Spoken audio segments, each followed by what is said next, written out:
Hey, and welcome to our Test Frame Tuesday. Today we're in the panel switch, and I have most of the motors turned off because it makes it easier to hear me that way. But for this video, we don't need them on. We're going to just be playing with the decoder test frame. So this test frame, like the name implies, tests the decoder.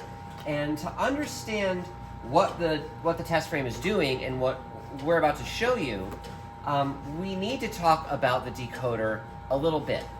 So in the panel switch, the decoder is the part of the machine that's responsible for taking an office code that's the first 3 digits of a 7-digit phone number and turning that office code into instructions that the sender can then use to actually set up the first part of that call. Now, an office code is really important in traditional telephony because in a city with multiple telephone switches, each in their own office, the office code is the first indication to the sender of where this call is going. So, for example, in Seattle, we have a bunch of telephone offices. This panel switch is the Parkway office. Up in Capitol Hill, you have the East office. Over in West Seattle, you have the West office, and they all have names. Now, the names are important because the names are also responsible for the numbers that you dial to reach that office. So, for instance, no matter where I am in town, if I want to place a call to a Parkway subscriber, that's a subscriber who has a phone number on this switch, I'm going to dial PA2. That's Parkway 2, because P is a 7, A is a 2, and then we have a 2 after it. Similarly, if I want to place a call to someone up on Capitol Hill who has a landline telephone in the East office, I'm going to dial East 2, 3, or 4. So that would be 3 for the letter E in East, 2 for the letter A in East, and then 2, 3, or 4, an arbitrary digit, which separates things out a little bit more. The important thing about the panel switch is that when we dial that first 3 digits, the switch has to know how to direct the selector rods on the district frame to get me to a trunk that leads to that office so the call can be completed. Now, in the panel switch, the trunk locations on the district frames is user configurable. That means there's no fixed relationship between the number I dial, the office code that I dial, and the actual location of those trunks on the district frame. And this is intentional. Decoupling the physical location of the trunks on the frame from the number I dial is actually done by design, and it makes the panel switch much more configurable than other direct control switching systems like a step-by-step switch or a Stromberg XY.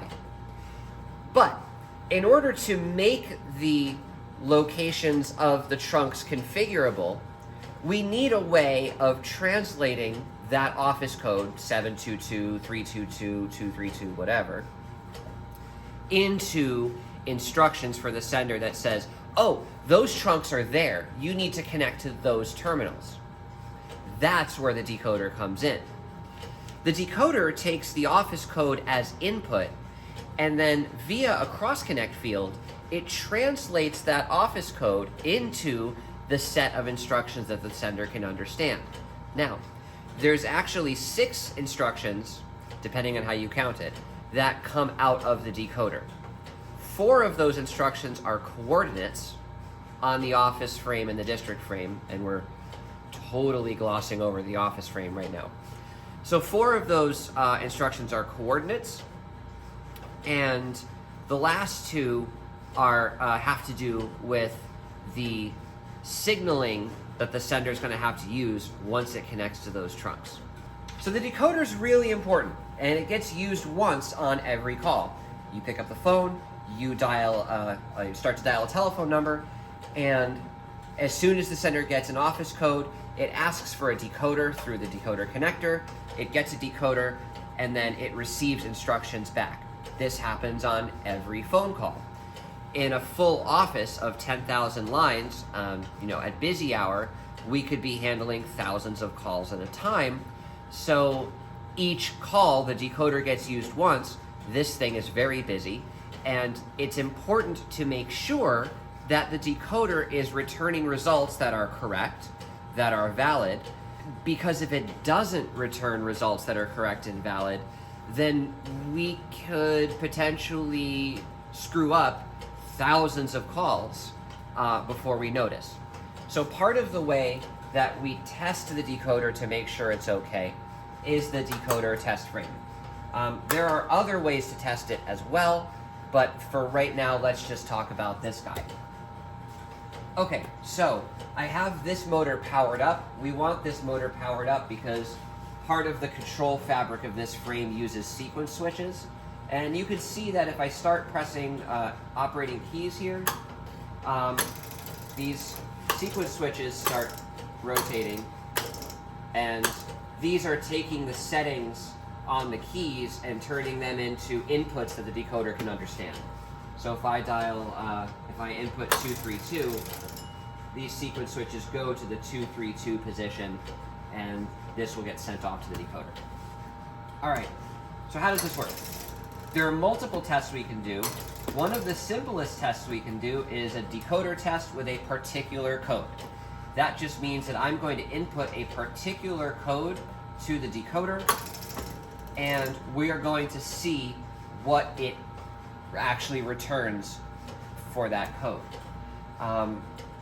It's a little bit caveman-like, because what this will do is it will show me what the decoder returns, and then it will it'll show me what the decoder returns, and it will compare it to these keys, which are what I expect it to return for that code. So let's run the test. There we go. So we get 4 rows of lights here. They're divided into X rows and Y rows. So in the X row, we have XCL, XCR, XDB, XTS, XDG, XOB, XSD, XOG, X, a bunch of miscellaneous stuff, and then we have the same values in the Y. And what we're doing here is comparing the X values, which is what I input, this is what I expect to see, and the Y values, which is this is what the decoder actually has cross-connected in for that. And if the X and the Y values don't match, that means that the thing that I asked for is not the same as what the decoder thinks should be happening. And that's what we have here. You can see these lights don't match up with these lights. And I kind of knew that, because looking at these keys, this is not a sensible return for the code that I entered. I asked the decoder to tell me about 722, and I told it that I expect to see a bunch of stuff that isn't going to make sense. So I know that 722 is a panel office, and we're going to be using that type of signaling. I'm pretty sure that the compensating resistance should be 900, but I don't remember. I'm not looking at the lights, I'm just going by memory. And then the district should be 14, should be right. I'd have to go look, because I never remember the stupid numbers. Let's see what we got. Okay, so my class indication panel is correct. These lights here match up. My compensating resistance is way wrong, so I guessed poorly on that. Maybe it's 900. Nope. Yeah, no. There we go. So when it does this, you got it right. Okay. So when it turns off the Y lights, then you know that the thing you entered matched what the decoder says. If we had more than one decoder, what we could do is we could test all of them, and it would just go through and test decoder 1, 2, 3, and so on. But in the museum, we only have one decoder, so it just does the one thing. So this frame is really useful because when I'm doing cross connections in the decoder, there's a whole bunch of rules you have to follow to basically program the thing, right? So I'm doing all of my cross connections and I'm programming the decoder according to the book and I'm trying to get it right. And I want to make sure that my programming is right before I go ahead and put it back into service. So this lets me do those tests and make sure that what I think is going on is actually what's happening when I enter that code. Another thing we can do on this frame is do a connector test. Now, the decoder connector is what you see here. This is basically a bunch of senders come in here. So we have sender A, B, C, D, E, F, and so on. And then this is a fabric that connects senders to decoders. So part of the way that systems are architected is that we don't want to have the sender take care of the connecting logic. That's outside of scope for what a sender should be doing. The sender simply grounds a start lead to the connector, and that ground tells the connector that this sender is requesting a decoder, and the connector's job is then to find an available decoder and connect the sender to it. The connector does that using these multi-contact relays, which have 60 terminals on them. Okay, some of those leads are inputs, some of them are outputs, but we basically close 60 terminals to the decoder, and then the sender and the decoder can communicate. Again, the sender doesn't care how the connector gets a decoder, or even what decoder the connector gets outside of scope. It's the connector's job to pick a decoder, connect the sender into it, and then allow the two things to transmit and receive information. So we want to make sure that for any decoder on any available connector in this frame, that all of those leads are working like they should. Working like they should means no false battery, no false ground, no opens, and no crosses. Okay, basic electrical stuff.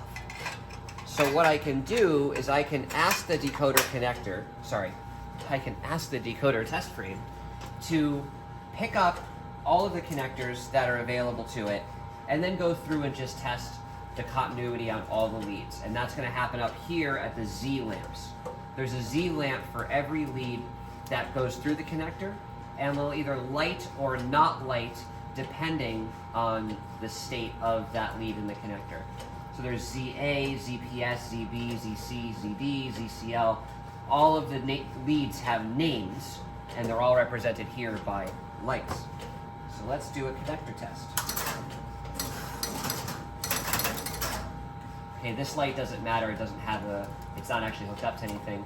So this just told me that we are on connector B. We just did connector A. You saw that a second ago that just flashed through. So you're going to see connector A go. It's going to complete that, then it's going to stop at connector B. Okay.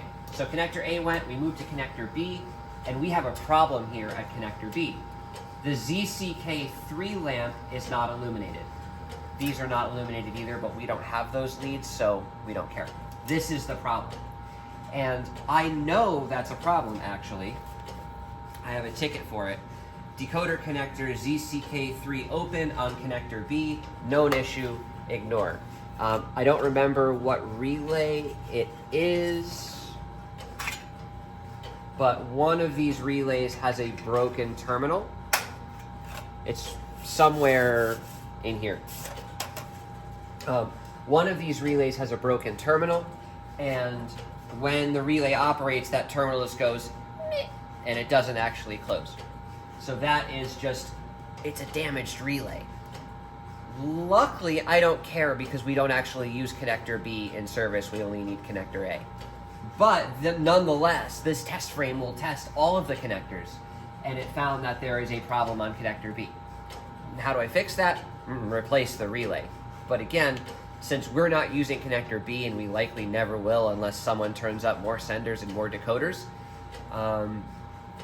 safe to ignore. Let's proceed on with the test. It should move on to connector C, and it's done. connector busy. It went back to connector A, and the connector busy light says, you know, I'm done. So what the test is actually doing is it's causing the relay to close. It's sending, I don't remember the order, I'd have to look at the schematic, but it sends a ground all the way through all of the connector leads into the decoder, and it expects all of those grounds to come back. And then it opens all the leads, and it expects all of the grounds to disappear. And that's kind of what it's doing here. If you look really fast, you'll see all the lights turn on, and then all of the lights turn off. And it's basically closing a relay here, grounds all the way through, everything in the decoder operates, all the lights turn on, ground released, everything in the decoder releases, grounds turn off. And then we're back at connector B where the trouble is. So by looking at what lights are on, what lights are off, and what stage of the test we're actually in, we can use the schematic to figure out what's actually wrong. And usually what we have to do is trace through the connector out to the decoder, then back in and figure out where the continuity failure is or where the false ground is. The test state is on this sequence switch here and this one here. So if we look at the position of this sequence switch, we can see the test state and what it's stuck on. So right now, for example, for this test, the sequence switch is stopped on position 2, and this little card here tells me that position 2 is a continuity test. So it is stopped on continuity test because of ZCK3. And I already know that because the relay contacts are damaged. If I continue the test anyway,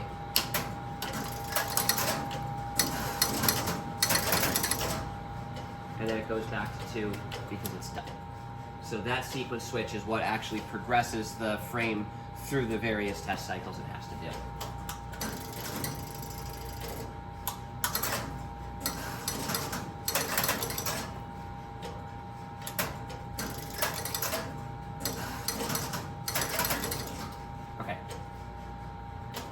One of the things I like is that the BSP for it has nice pictures. Like, here's the decoder test frame and what it looks like. And here is a logical map of the decoder test frame and how it interfaces with the decoders. It's so cute. I really like it.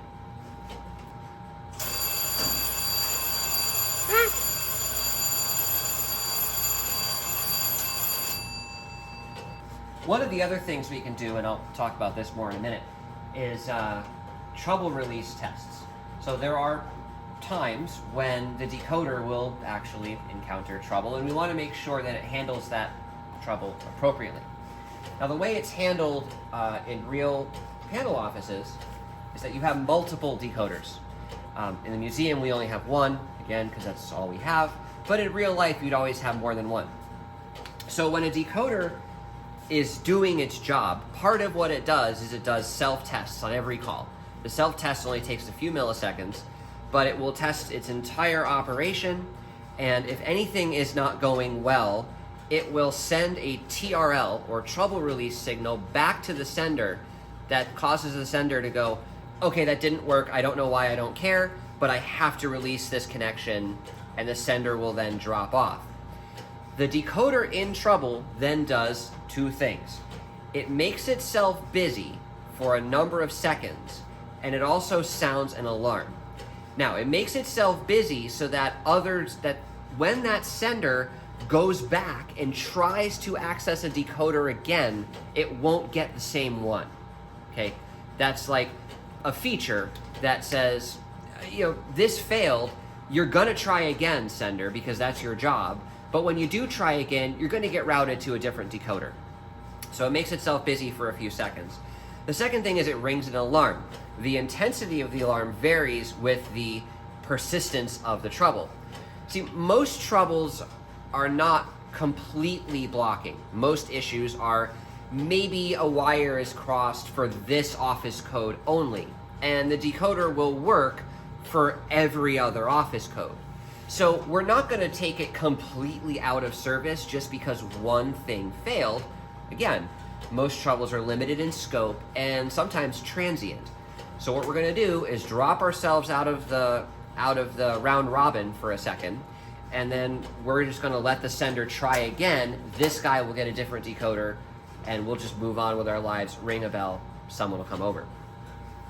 So let's test the decoder's ability to handle a trouble condition. I'm going to test the decoder. It's going to be a special code. We're going to test its ability to encounter trouble and send a busy ground status out to the connector to tell the connector, you can't access me again for a few seconds, try someone else. And the bell rings. So the bell ringing is the indication, the audible indication to the switchman that this decoder's in trouble. It's not just the bell. You also get a light over at the test desk, and you'd probably get an alarm at the end of the aisle if I had those hooked up, okay? So now someone comes over here and investigates what the problem is, which I'll show you a little later, how to do that. If we do this again, okay, let's say we have a decoder in trouble, let's make it happen twice. The bell gets a bit more insistent. Okay, now it's a big deal because we've encountered 2 failures within the scope, and it's mad.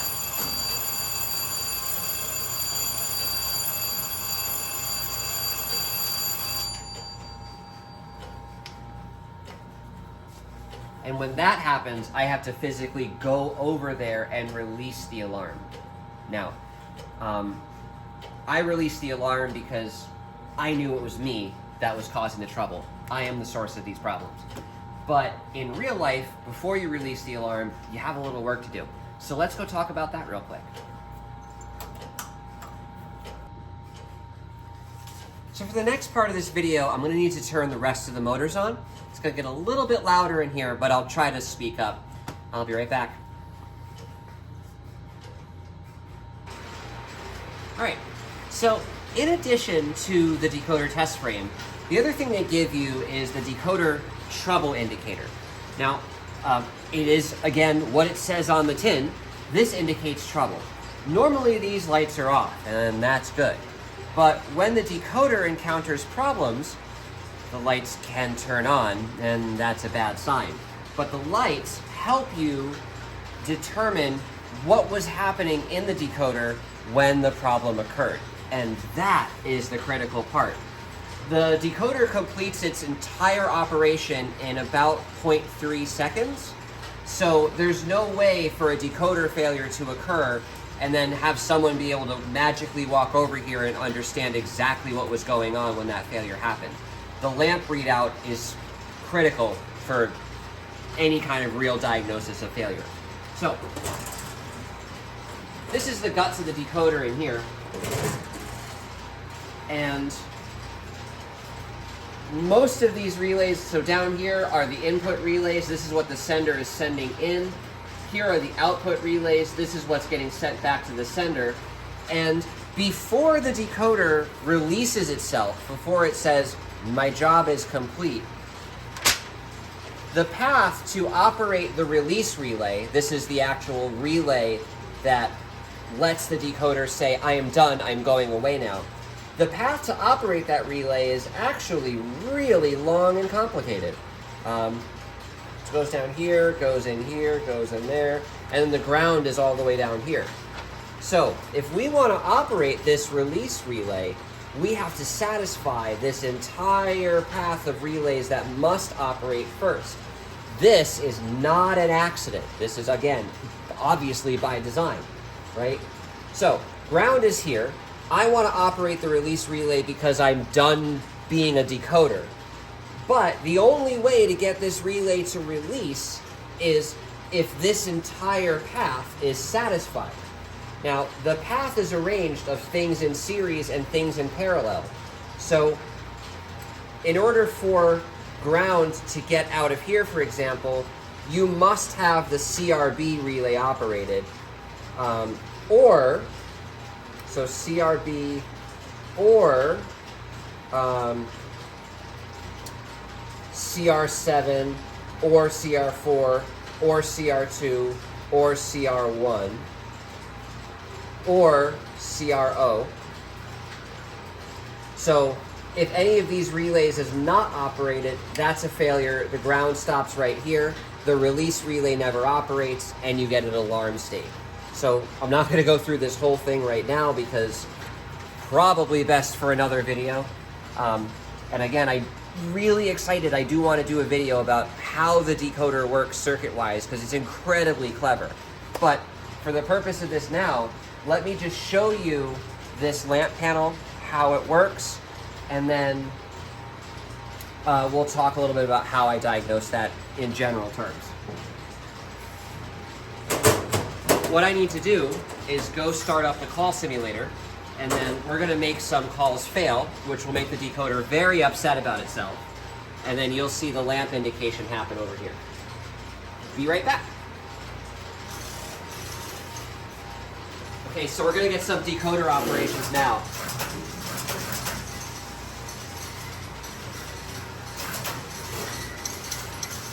Happens very fast, right? And in that split second, it's connecting, checking its input, doing the translation, checking its output, and then releasing. So it checks every single stage. What I'm going to do is I'm going to make it sad by operating a relay that it doesn't really want operated. And I have to do this at the right time when a call's about to come in. So I just gotta wait a second.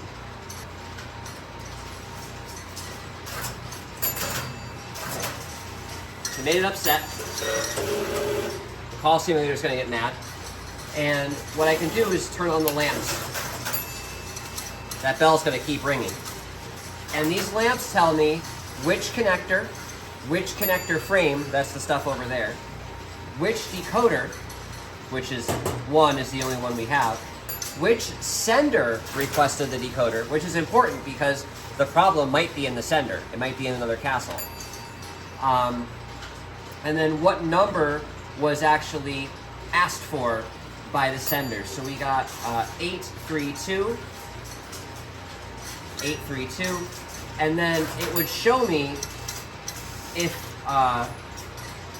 so it won't actually because of the failure I did, but it would show me which relays operated in the decoder to allow that decoder to release. But none of these are illuminated, so it wasn't that type of failure. It was actually a cross. So there are basically wires crossed in the decoder. And I know that because the relay I operated was one of the cross detection relays. So I basically forced the decoder to think, oh no, I've got cross wires somewhere. So what I would do is come over here, deal with the bell ringing in my face, look at these lights, and then from these lights I could determine what the decoder was doing when it failed. Go to the schematics, of which there are many, and then reverse engineer it from there. When I'm happy with the solution, I can then go ahead and release this lamp panel, and this will allow other failures to register here. The jacks below the lamps let me make certain decoders busy, either to specific sender groups or to everybody. So let's say I had multiple decoders, which I don't. If this decoder was in trouble and it was being persnickety, I could then go ahead and put a plug in here and then say, this decoder is going to appear busy. It's going to be taken out of the selection for decoders until I can resolve the problem. In practice here at the museum, I never make decoders busy. Again, because if I do that, no calls will go through, the switch just won't work. So there's really no point in me making anything busy in this context. But that's the lamp panel, and it is a super cool way of diagnosing decoders. Anyway, thanks. I hope you liked the video. I'm going to be going away for a few weeks, so there won't be any Test Frame Tuesday videos for a while. But when I get back, hopefully I'll have more time to do a fun decoder video about like how the circuit works, and a bunch of other stuff I've been planning but haven't gotten around to. Life's been really busy. Anyway, Thanks for watching. Take care.